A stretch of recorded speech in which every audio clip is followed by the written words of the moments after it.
donde el espesor del muro, zona 2 o 3, es mayor a la altura efectiva del muro sobre 20, y para la zona 1, altura efectiva sobre 25. Determino el espesor del muro portante.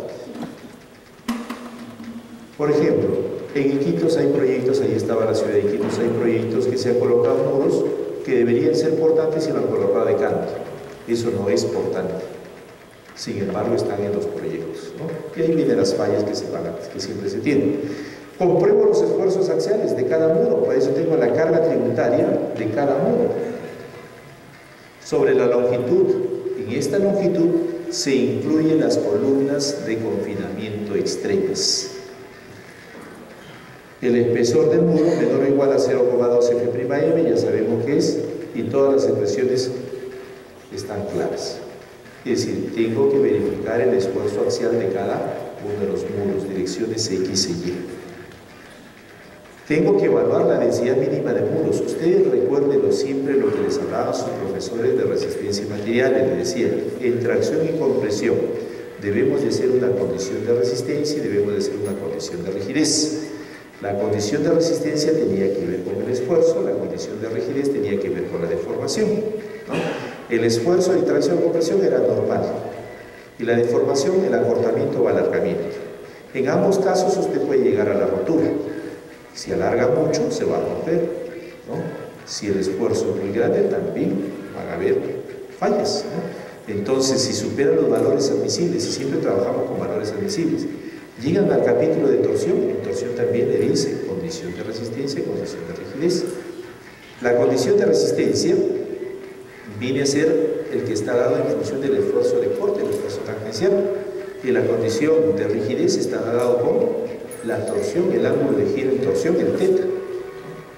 Llega a flexión y también le dice, hay un tema de esfuerzos en viga donde vemos los esfuerzos normales y también estamos viendo las deformaciones, la deflexión en vigas, que también tenemos que controlar.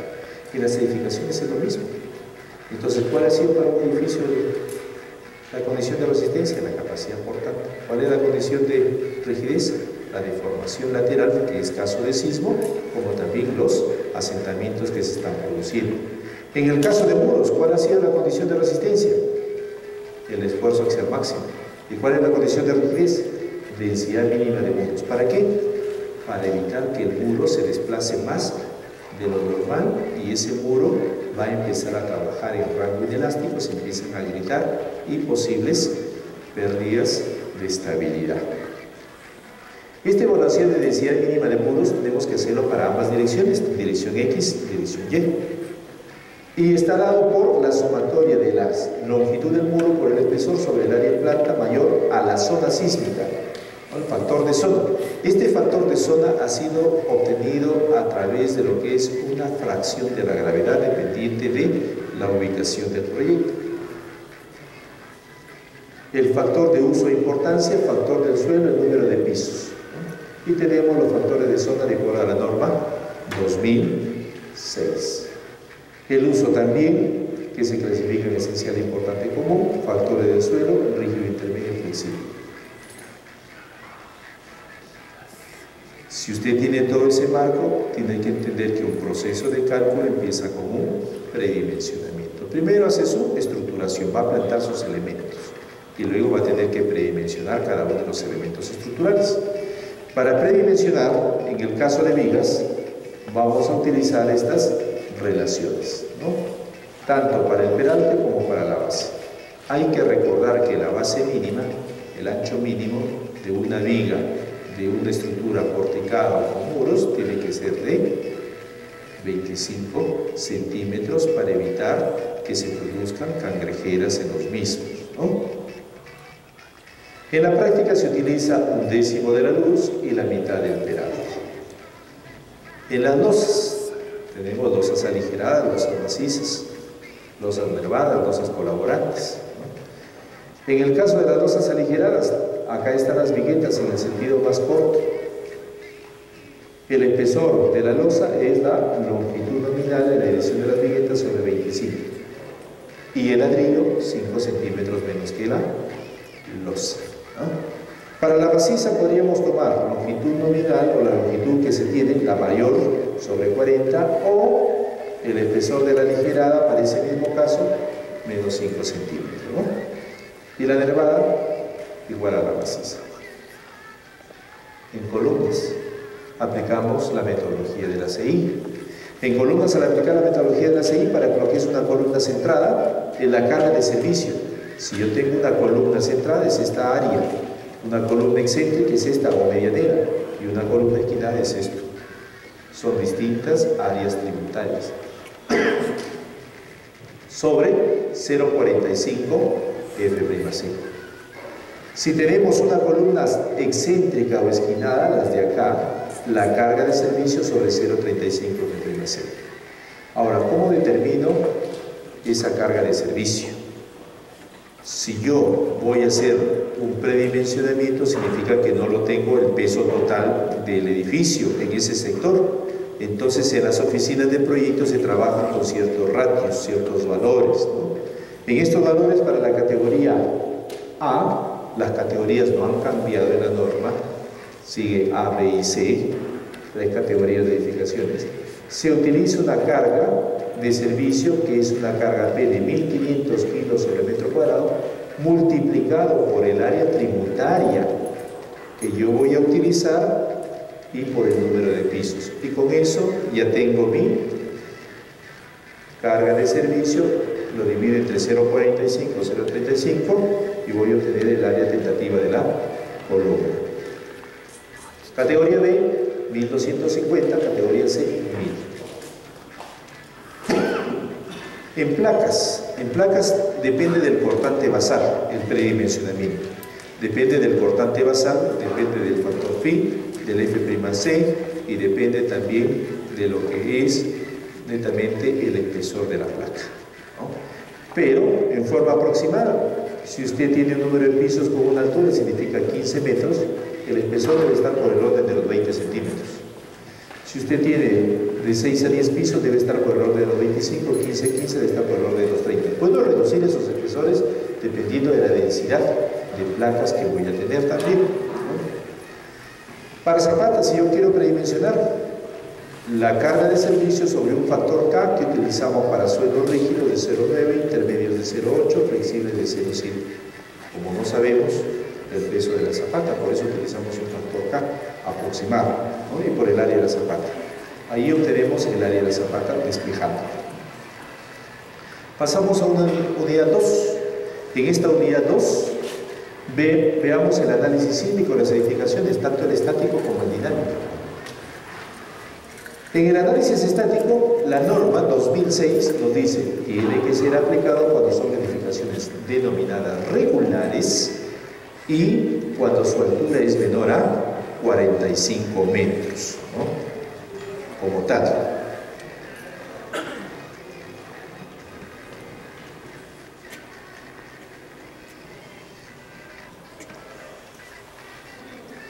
...45 metros como tal, de altura. Al mismo tiempo, cuando usted va a trabajar por sismo, le está diciendo que si usted va a realizar un metrado de cargas, no va a utilizar el 100% de la carga viva, sino un porcentaje de la carga viva.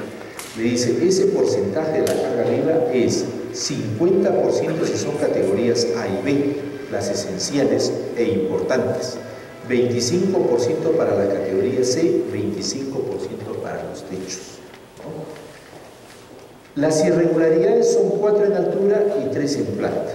Tengo que verificar las irregularidades, ¿ya? Tengo que verificarlas. Luego, debo de calcular el periodo fundamental. Entiendo como periodo el tiempo que se va a invertir para realizar un ciclo de movimiento. Entonces tendré un periodo en X, tendré un periodo en Y, porque pueden ser muros en una dirección, pórticos en otra, y son distintas vibraciones que se van a producir, ¿no? El periodo fundamental es la altura del edificio del nivel 0 hacia arriba sobre un factor C sub T que va a depender del sistema estructural. Si es amorticado vale 35, si es dual vale 45, si es de muros estructurales o de albañilería vale 60.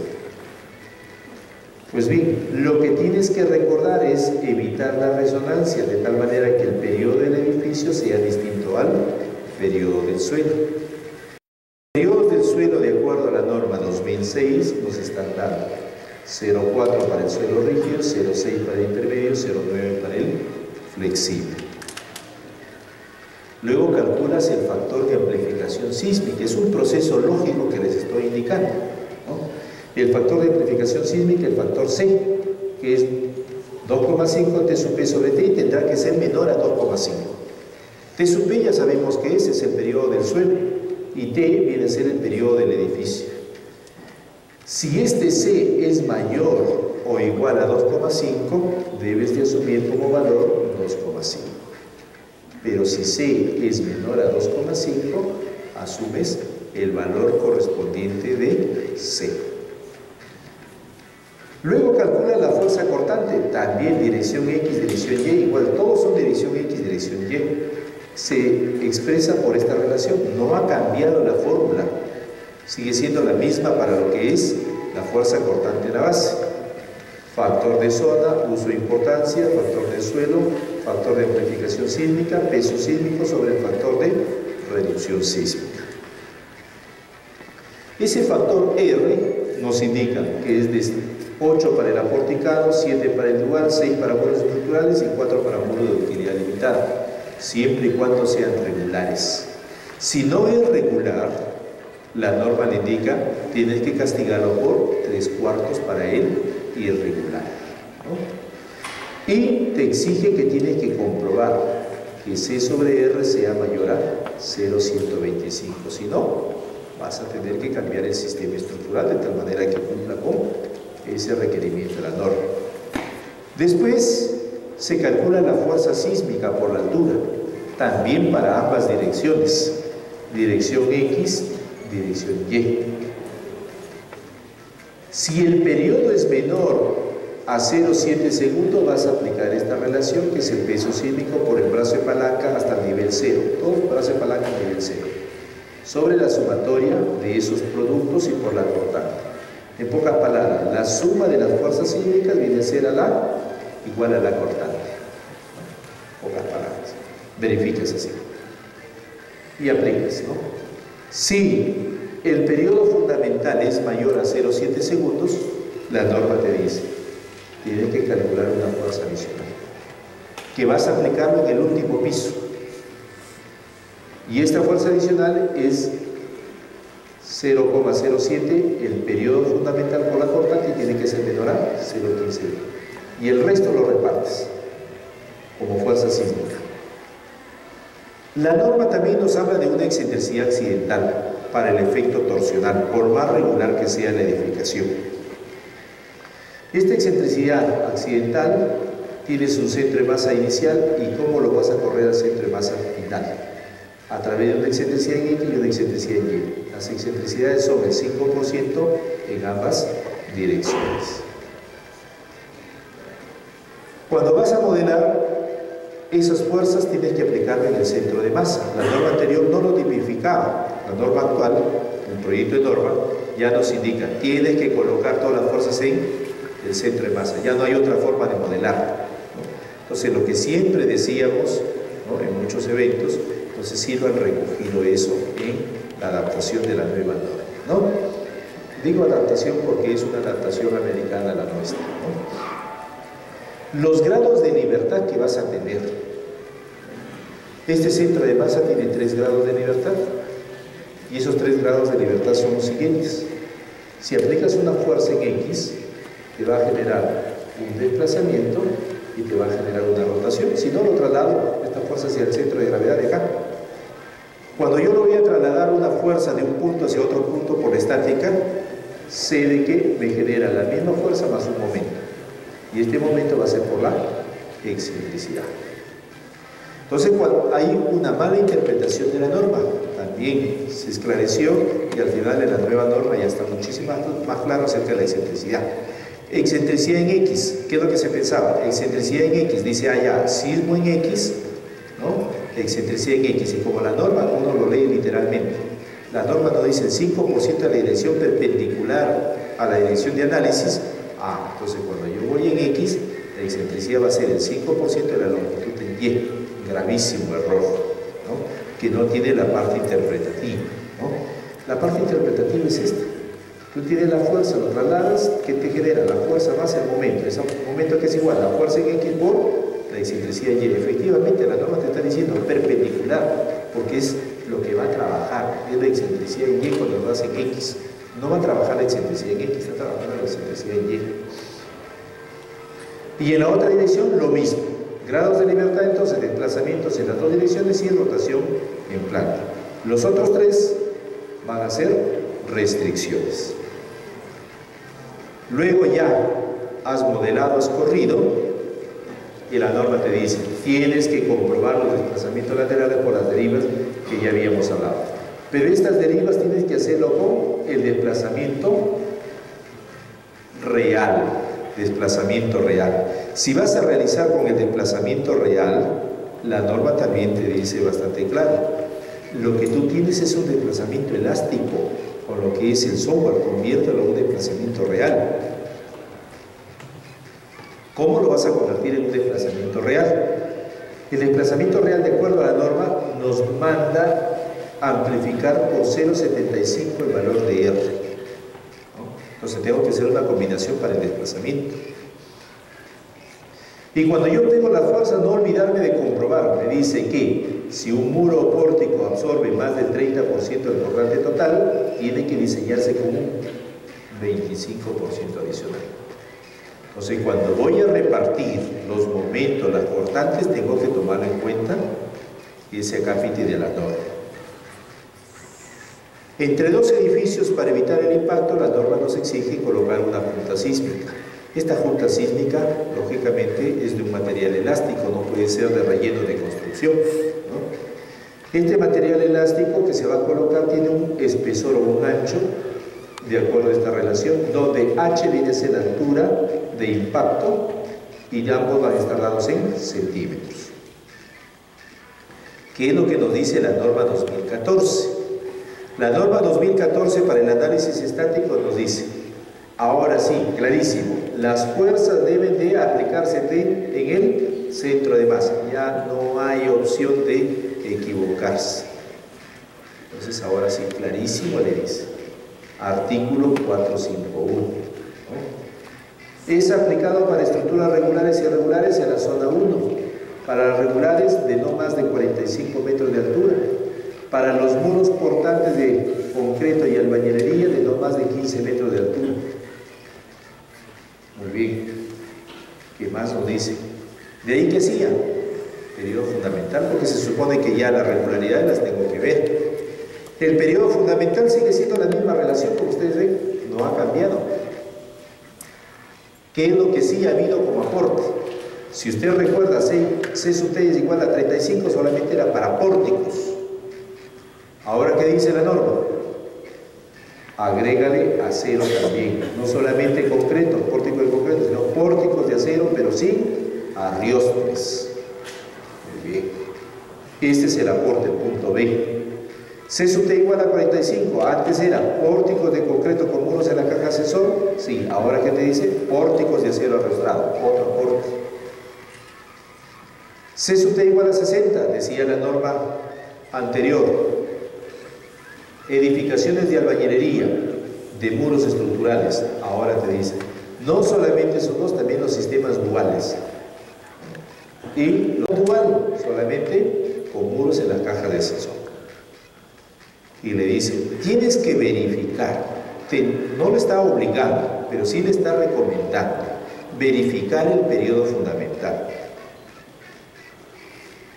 Para que verifiques el periodo fundamental, te dice, alternativamente podría usted verificar post corrida, significa que después de que tú has hecho tu análisis tienes ya resultados y tú obtuviste un periodo fundamental con la fórmula anterior, supongamos de 0,45 segundos, y vas a verificar y te sale 0,80 segundos, no puede ser.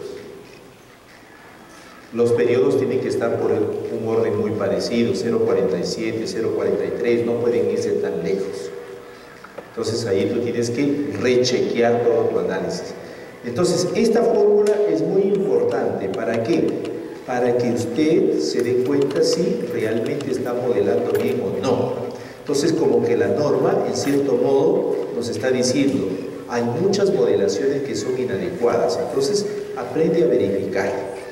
Pues bien, vas a verificar por esta relación. P viene a ser el peso sísmico. Este es el desplazamiento de su y viene a ser el desplazamiento puro. ¿Qué significa el desplazamiento puro del centro de masa? Te dice, el desplazamiento puro significa que si vas a hacer sismo en X, el único desplazamiento o grado de libertad que se va a tener es desplazamiento en X. No va a haber desplazamiento en Y, en Z ni rotaciones, solamente desplazamiento en X. Si tú vas a verificar en Y, solamente vas a tener desplazamiento en Y. Nada más, a eso se refiere el desplazamiento puro. Y esta es la fuerza sísmica que se está colocando por la altura. Verificas, tiene que salir similar. La fuerza cortante de la base, no ha habido cambio en la misma fórmula. C sobre R también. ¿Qué es lo que ha cambiado? Las zonas. Zonas sísmicas ha cambiado. Antes teníamos 3, ahora tenemos 4 zonas. 1, 2, 3 y 4. 4 zonas. Y los factores también han cambiado. Zona 4 era 0,45. Ahora zona 3, 0,35. Zona 2, 0,25. Zona 1, 0,10. Son los factores de zona. En cuanto a lo que es el uso de las edificaciones, el factor de uso de importancia. Tenemos siempre categorías A, B y C. La categoría A sigue siendo 1.5, categoría B 1.3, categoría C 1. Pero hay algo que debemos de tomar importancia. Nos dice categorías A y lo divide a 1 y a 2. A1 nos manda a la tabla 5.1 donde están las edificaciones consideradas esenciales de grado de importancia muy alto, que son los centros de salud. En estos centros de salud que se tienen hospitales ubicados en las zonas 4 y 3, dice, tienes que, factor de U, ya no hay problema, el U vas a colocar en 1.5, pero te dice, ver nota 1, se te está enviando, ver nota 1. La nota 1, ¿qué significa? Estas edificaciones deben de tener aislador sísmico en la base. Por lo tanto, va a ser urgente que poquito a poquito se vaya incorporando dentro de los programas de estudio de pregrado lo que es el uso de los disipadores y aisladores. Ya la norma nos está obligando, ¿no? Ya nos está obligando. Algunas cosas vamos a tener que sintetizarlas y otras vamos a tener que ya incorporarlas, porque si no estaríamos formando para el 2006 y ya no para el 2014, 15 sería ya, efectivamente.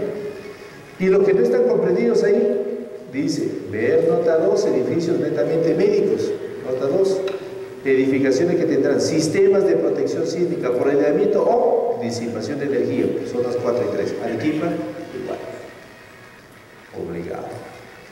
Disipador o aislador, ya te está diciendo la norma. ¿Quieres proyectar hospital? Y ubicado en una zona 4.3, disipador aislador. Si el suelo no te permite para un aislador, porque acá te indica, salvo casos desfavorables. ¿Cuándo son los casos desfavorables? Cuando tengas un suelo flexible no puedes utilizar un aislador. Entonces te dice, en casos desfavorables seguirás ubicando muros, ¿no? Pero si tienes caso con un buen suelo, definitivamente ya no. Aplica aislamiento sísmico en la base. Entonces, de eso se trata los aportes acá en esta norma. El factor C también ya cambió. Factor C. El factor C ahora nos están dando unos periodos T sub P y T sub L.